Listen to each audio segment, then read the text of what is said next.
The room was a very plain room. It had 4 walls, a ceiling, a floor. But it was new to Thompson because he had never seen it before. He stood in a relaxed fashion, studying it. There was a desk in the center of the room. It was gray, but Thompson could not identify the material from which it was made. A very old man with a clipped beard sat behind the desk. A candle flickered in a brass holder on top of the desk. "Pardon me?" said Thompson. The old man looked at him. He had been looking at Thompson for a long time. In fact, Thompson could not remember a time when the old man had not been looking at him. "You like horror stories, I take it," the old man said. "That's why you're here. Everybody in the world likes a good horror story, at least once in their lives." "Yes," said Thompson, filled with vague relief. "I guess that's why I'm here." "Fine," said the old man. He reached into the desk. Where, Thompson couldn't tell. Just out of sight. No drawer slid. But his hands came out, and they held a white card. Again they vanished. This time they held a metal-pointed pen. There was ink in the pen. It shone with a night blue luster in the candle flame. "Name?" said the old man. "James Thompson." "Born?" Thompson thought a minute. "March 3rd, 1902. Is all this necessary?" The old man seemed annoyed. "Of course. We must have all the records, in order that you may become a full-time member." "Full-time member of what?" Thompson asked. He noticed that the pen seemed always full of ink. "The Horror Book Club, of course," the old man replied. He scratched on the card, writing down the information Thompson had given him. Then he put both card and pen out of sight under the desk. His hands came back up empty. "Everything has been taken care of," he said, smiling. "You've been admitted." "Is that right?" Thompson said aloud. He had begun to wonder whether membership in this club was exclusive. The candle kept on burning, but it stayed the same size. What kind of books do you have? I mean, could you let me have an idea of some of your titles? Dracula, Frankenstein, The Turn of the Screw, things like that?" The old man laughed again, this time like he was chiding a small and extremely foolish child. "Oh no, Mr. Thompson. We deal in actual, stark horror. We never use second-rate products." The hands dipped down again. Thompson wondered if it was some kind of game. They came back up. They put a book on the desk. It was a thin book, roughly a foot square. It had a whitish cover. The old man's fingers rasped on the cover when he put it down on the desk. "Human skin," the old man said cheerfully. "Very good binding." Yes," said Thompson. He glanced at the cover. In square letters, the cover said, "The Most Horrible Story in the World." Smaller type, down near the lower right-hand corner, said, "James Thompson, January 3rd, 1953. "Why, that's today," Thompson said. The old man waved. "A formality. We always record the books when a new member enters the club. Keeps the records straight." "Oh," Thompson said. "Do I just start reading?" The old man shook his head and got up. He took the book in one hand, the candle in the other. "I'll conduct you to one of our reading rooms. We provide special reading rooms for the use of members." Thompson did not comment. He followed the old man. They went through an opening in the wall that he had not seen before, but it was in a dim corner, difficult to see clearly. They walked down a long hall.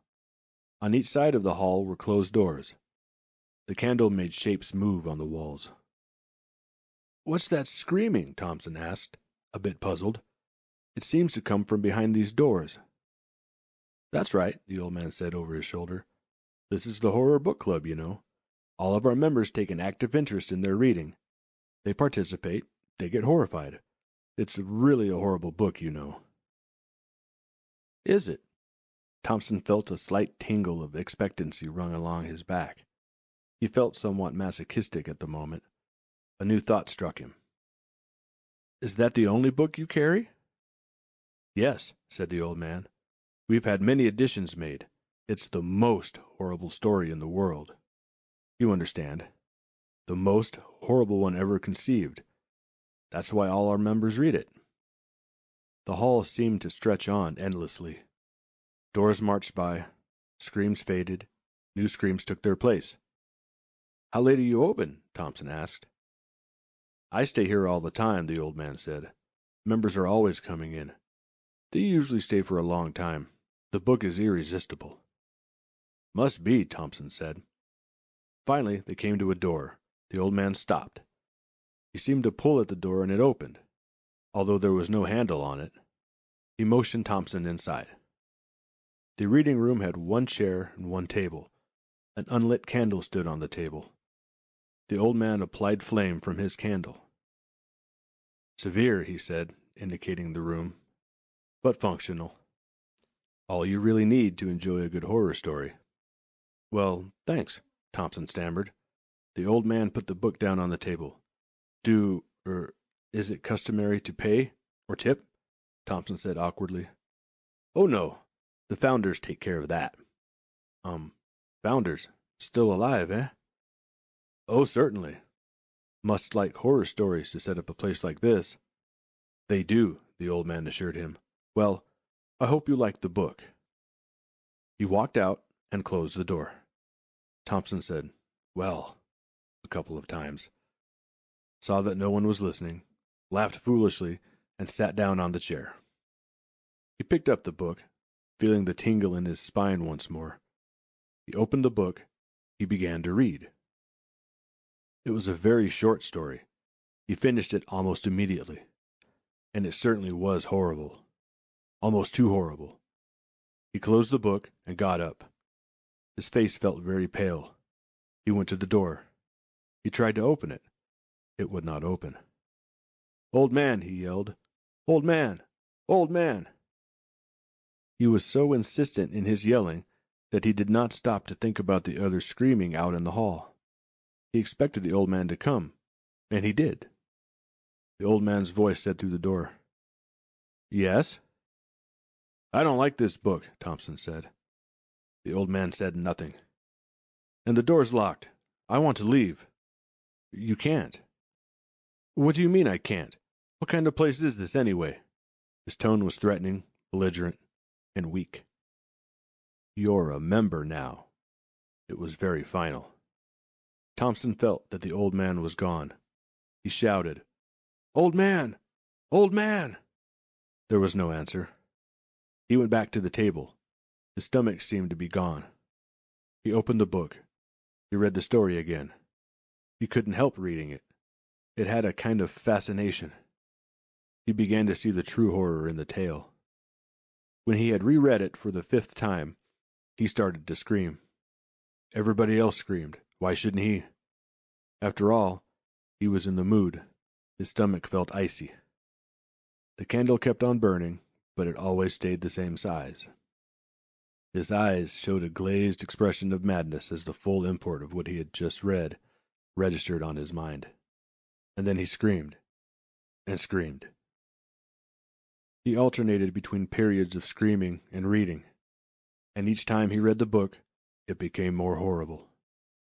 The infinity of horrible horror was something too vast to contemplate. He felt no need for food, or water, or sleep. The story was so horrible. Thompson stopped screaming again and opened the book, perhaps for the 1000th time. He anticipated it now, anticipated the screaming it would cause. The candle kept on burning. Thompson read the story from the book of skin with his name on it. He read it rapidly. It was a very short story. "You're dead."